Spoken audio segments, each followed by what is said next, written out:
Karthik Deepa serial மே 6 இன்றைக்கான எபிசோடுக்கான ஒரு promo தாங்க இந்த வீடியோவில் நம்ம இன்றைக்கி பார்க்க போகிறோம். எபிசோடை ஸ்டார்ட் செய்கிறதுக்கு முன்னாடி இந்த வீடியோவை மறக்காமல் லைக் பண்ணிக்கோங்க. உங்களுடைய ஒவ்வொரு லைக்ஸும் அடுத்த வீடியோ போடுறதுக்கு எனக்கு கொஞ்சம் இன்ட்ரெஸ்டிங்காகவும் மோட்டிவேஷனாகவும் இருக்கும்.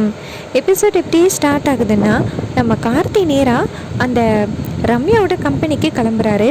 அப்போ நம்ம ரம்யா ஆஃபீஸில் இருக்கிறத காமிக்கிறாங்க. ரம்யா சரியான கோவத்தில் உட்காந்துருக்காங்க. அப்போ மேனேஜர் வந்து கேட்குறாரு, என்ன மேடம் இது நாள் இல்லாமல் இன்றைக்கி ரொம்ப சோகமாக இருக்கீங்களே அப்படின்னு. அதுக்கு ரம்யா சொல்கிறாங்க, காலையிலே ஒருத்தன் என்னை ரொம்ப அவமானப்படுத்திட்டான், அவனை இனிமேல் என் லைஃப்பில் பார்க்கவே கூடாது அப்படின்னு ரம்யா சொல்கிறாங்க. அதுக்கு மேனேஜர் சொல்கிறாரு, மேடம் இது வரைக்கும் நீங்கள் தான் மற்றவங்களை அவமானப்படுத்தி அசிங்கப்படுத்தி பார்த்துருக்கேன், ஆனால் உங்களையே ஒருத்தன் வந்து அவமானப்படுத்திட்டான்னா அவன் எப்பேற்பட்டவனாக இருப்பான், அவனை இனிமேல் பார்க்காதீங்க மேடம் அப்படின்னு. அதுக்கு ரம்யா சொல்கிறாங்க, இனிமேல் அவன் முகத்தில் முழிக்கவே கூடாது, அதுதான் என்னுடைய முதல் குறிக்கோள் அப்படின்னு. அப்போ நம்ம மேனேஜர் சொல்கிறாரு, சரி மேடம், இன்னைக்கு ஏதோ ஆனந்தின்னு ஒருத்தவங்க புதுசாக கார்த்தின்னு ஒருத்தவங்களை வேலைக்கு அனுப்ப போகிறாங்கன்னு சொன்னீங்கள்ல, அவர் எப்போ வராரு அப்படின்னு. அதுக்கு ரம்யா சொல்கிறாங்க, இன்னும் கொஞ்சம் நேரத்தில் வந்திருக்கணும், என்ன நாளே இப்படி லேட் பண்ணுறான் அப்படின்னு. அதுக்கு மேனேஜர் சொல்கிறாரு, அதான் மேடம் ரொம்ப லேட் ஆகிட்டு, பிசாப்பில் நம்ம வேக்கன்சி இல்லைன்னு சொல்லிடுவோமா அப்படின்னு. அதுக்கு ரம்யா சொல்கிறாங்க, சேச்சே, ஆனந்த் ஃபஸ்ட் டைம் என்கிட்ட ஒரு உதவி கேட்டிருக்கான், வேணான்னு சொல்ல முடியாது, அவன் வரட்டும் அப்படின்னு சொல்கிறாங்க. அதுக்கப்புறம் பியூன் வந்து சொல்கிறாரு, மேடம் இது மாதிரி கார்த்தின்னு ஒருத்தவங்க வந்திருக்காங்க அப்படின்னு. அப்போ ரம்யா சொல்கிறாங்க, சரி உள்ளார அனுப்பு அப்படின்னு. பியூனும் சரி அப்படின்னு சொல்லிட்டு வெளியில் வந்துட்டு நேராக கார்த்தியை பார்த்துட்டு, உன்னைய மேடம் வர சொன்னாங்க அப்படின்னு சொல்ல, கார்த்தியும் சரி அப்படின்னு சொல்லிட்டு நேராக கதவை திறக்கிறாங்க. இன்னொரு பக்கம் ரம்யா வந்துட்டு அவங்க ஃபோட்டோ பக்கம் திரும்பி உட்காந்துருக்காங்க. அப்போ நம்ம கார்த்தி கதவை திறக்கிறாரு. திறந்ததோட எதற்கு இருக்கிற ஃபோட்டோவை பார்த்துட்டு செம்ம ஷாக் ஆகுறாரு. ஐயோ இவங்களா அப்படின்னு. அப்போ நம்ம கார்த்தி எக்ஸ்கியூஸ் மீன்னு சொல்லிட்டு தானே கதவை திறந்தாரு. அப்போ யசனை சொல்லி ரம்யா திரும்பி பார்க்க நம்ம கார்த்தி செம்ம ஷாக் ஆகுறாரு. அப்போ ரம்யா கேட்குறாங்க, நீ இங்கே என்ன பண்ணுற அப்படின்னு. அதுக்கு கார்த்தி சொல்கிறாரு, இது மாதிரி இங்கே ஆனந்துன்னு ஒருத்தவர் என்னை அனுப்பினாரு வேலை பார்க்க அப்படின்னு. அப்போ ரம்யா சொல்கிறாங்க, செம்மையாக சிரிக்கிறாங்க, ஒரு பிச்சைக்காரணி நீ என்னையை வந்து வம்பிழுத்துட்டியல்ல இன்னைக்கு அப்படின்னு. அதுக்கு கார்த்தி சொல்கிறாரு, மேடம் ஒரு வயசான அம்மா மேலே நீங்கள் காரை விட்டு ஏற்ற பார்த்துருக்கீங்க, நாங்கள் சும்மா விடுவோமா அப்படின்னு. அதுக்கு ரம்யா சொல்கிறாங்க, அதுதான் இன்றைக்கி உனக்கு வேலை கிடைக்காம போனதுக்கு காரணம், உனக்கு வேலையெல்லாம் ஒன்றும் இல்லை கிளம்பு அப்படின்னு.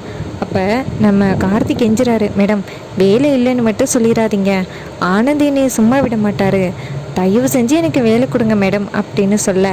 அப்போ மேனேஜர் சொல்கிறாரு, மேடம் இவன் தானே உங்களை வந்து ரொம்ப டார்ச்சர் பண்ணதே, இவனை வேலைக்கு சேர்த்து இவனையே டார்ச்சர் பண்ணலாமே அப்படின்னு. உடனே ரம்யா நேராக கார்த்தியை பார்த்து, ஏய் உனக்கு வேலை கொடுக்குறேன், ஆனால் நான் சொல்கிற வேலையில் ஒரு சின்ன மிஸ்டேக் வந்தாலும் உன்னை நான் எப்போ வேணும்னாலும் வேலையை விட்டு தூக்கலாம் அப்படின்னு.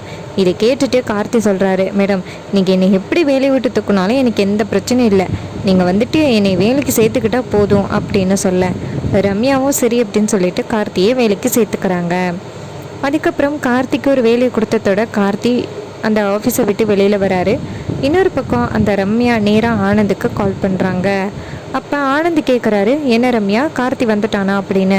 அதுக்கு ரம்யா சொல்கிறாங்க, நீ சொன்னது சரிதான், கார்த்தி உன் ஆஃபீஸில் இருந்திருந்தா கண்டிப்பாக எந்த வேலையும் பார்த்துருக்க மாட்டான், நீ சொல்கிற மாதிரி இந்த கார்த்தி சரியான திமிர் பிடிச்ச ஆள், அவன் இங்கே வந்த பிறகு என்னென்ன அட்டகாசம் பண்ணா தெரியுமா, நீ எதுக்கும் கவலைப்படாத, அவனை வச்சு பழி வாங்குறதுல அவன் இந்த வேலையே வேணான்னு சொல்லிட்டு போயிடுவான் அப்படின்னு.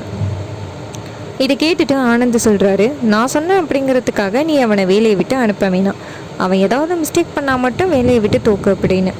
இதை கேட்டுட்டு ரம்யாவும் சரி அப்படின்னு சொல்லிட்டு ஃபோனை கட் பண்ணுறாங்க. அப்போ நம்ம ஆனந்த்கிட்ட ரியா கேட்குறாங்க, என்ன ஆனந்த் என்ன ஆச்சு அப்படின்னு. அதுக்கு ஆனந்த் சொல்கிறாரு, கார்த்தி ஏதோ ரம்யா கிட்ட பிரச்சனை பண்ணியிருப்பான் போல, ரம்யா சரியான காண்டில் இருக்கா, கண்டிப்பாக கார்த்தியை போட்டு படுத்துறதுல கார்த்தி கண்டிப்பாக வேலையே வேணான்னு சொல்லிட்டு வந்துடுவான் அப்படின்னு. இதை கேட்டுட்டு ரியா சொல்கிறாங்க, இதுதான் நமக்கு வேணும் அப்படின்னு. இன்னொரு பக்கம் ஐஸ்வர்யாவை காமிக்கிறாங்க. ஐஸ்வர்யா நினைக்கிறாங்க, எப்படியோ அந்த தீபா கிட்டேருந்தும் அபிராமி கிட்டேருந்தும் தப்பிச்சாச்சு, இன்னும் எத்தனை நாள் இப்படி தப்பிக்க போகிறேன்னே தெரியல, கண்டிப்பாக ஒரு நாள் மாட்ட போகிறேனே, என்ன பண்ணுறது, எங்கள் அம்மா சொன்னதுனால தான் இப்படிப்பட்ட பொய்யை சொன்னேன், ஆனால் அதுவே எனக்கு ஒரு எதிராக மாறும்னு நான் நினைக்கவே இல்லையே அப்படின்னு.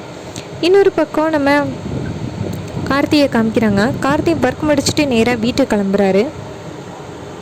அப்போ ரம்யா சொல்கிறாங்க, ஏய் ஒரு நிமிஷம் இங்கே வா அப்படின்னு சொல்ல கார்த்தி போய் கேட்குறாரு, சொல்லுங்கள் மேடம் அப்படின்னு. அதுக்கு ரம்யா சொல்கிறாங்க, இங்கே பாரு, எனக்கு வீட்டுக்கு போகணும், என்னை கொண்டு போய் வீட்டில் ட்ராப் பண்ணு அப்படின்னு. அதுக்கு கார்த்தி சொல்கிறாரு, மேடம் நான் ஒன்றும் டிரைவர் இல்லை அப்படின்னு. அப்போ ரம்யா சொல்கிறாங்க, இப்போ நீ வேலை பார்க்கலைன்னா அப்புறம் உனக்கு வேலை கிடைக்காது அப்படின்னு. இதை கேட்டுட்டு நம்ம கார்த்தியும், சரிங்க மேடம் நான் உங்களை வீட்டில் ட்ராப் பண்ணுறேன் அப்படின்னு சொல்லிட்டு காரை எடுத்துகிட்டு போயிட்டு ரம்யாவோட வீட்டில் ட்ராப் பண்ணிவிட்டு காரையும் அங்கேயே பார்க் பண்ணிவிட்டு கார்த்தியை ஆட்டோ எடுத்துக்கிட்டு வீட்டுக்கு வராரு. நம்ம கார்த்தி வந்ததோட தீபா ஓடி போய் கார்த்தியை வரவேற்கிறாங்க. அப்போ கார்த்தியோட கையில் வந்துட்டு லிப்ஸ்டிக் கரை இருக்குது. இதை பார்த்துட்டு நம்ம தீபா கேட்குறாங்க, சார் என்ன சார் இது அப்படின்னு. அப்போ கார்த்தி சொல்கிறாரு, இல்லை தீபா, இந்த ரம்யா மேடம் இருக்காங்கல்ல, அவங்கள கொண்டு போய் வீட்டில் ட்ராப் பண்ணிட்டு வந்தேன், கையில் எப்படி வந்துச்சுன்னு தெரியல, எங்கேயாவது ஸ்டெயின் கரையாக இருக்கும் போல் அப்படின்னு. இது கேட்டுட்டு நம்ம தீபா சொல்கிறாங்க, இங்கே பாருங்கள் சார், பொய் சொல்லாதீங்க அப்படின்னு. அப்போ கார்த்தி சொல்கிறாரு, உண்மையிலே தீபா அவங்க ஓட்டின காரை ஓட்டினேன்ன, ஸோ அந்த காரில் உள்ளது தான் என் கையில் கரப்பட்டுருச்சு போல் அப்படின்னு சொல்லிட்டு போகிறாரு. அப்போ நம்ம தீபா கோவமாக இருக்காங்க.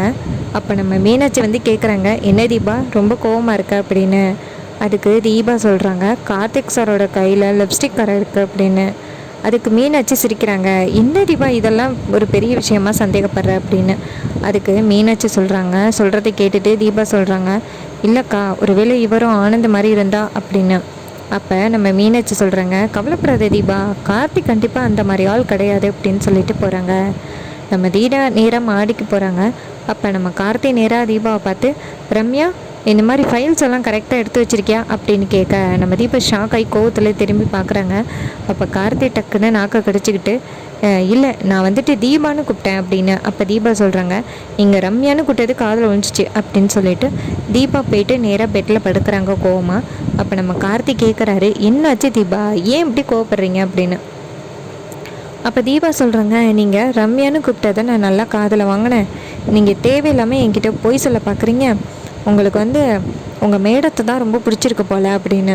அப்போ கார்த்தி சொல்கிறாரு, தீபா கம்பெனியில் நிறைய இருக்குது தீபா, அவங்க வேறு என்னை வந்துட்டு அந்த கியூசியாக போட்டாங்க, அதான் எல்லாத்தையும் செக் பண்ணும் பொழுது அடிக்கடி மேடம் மேடம்னு சொல்லிட்டு ரம்யா மேடத்துக்கிட்ட பேசினேன், அதான் இப்படி உன் பேருக்கு பதிலாக அவங்க பேர் வந்துருச்சு, என்னை மன்னிச்சிரு அப்படின்னு. இதை கேட்டுட்டு நம்ம தீபா சொல்கிறாங்க, சரி சார், நீங்கள் சொன்னதை நான் உண்மைன்னு ஒத்துக்கிறேன், ஆனால் என்றைக்காவது என்னை மாற்றினீங்கன்னா அவ்வளோதான் அப்படின்னு சொல்லி நம்ம தீபா வான் பண்ணுறாங்க. ரொம்பவே இன்ட்ரெஸ்டிங்காக எபிசோடை கொண்டு போகிறாங்க.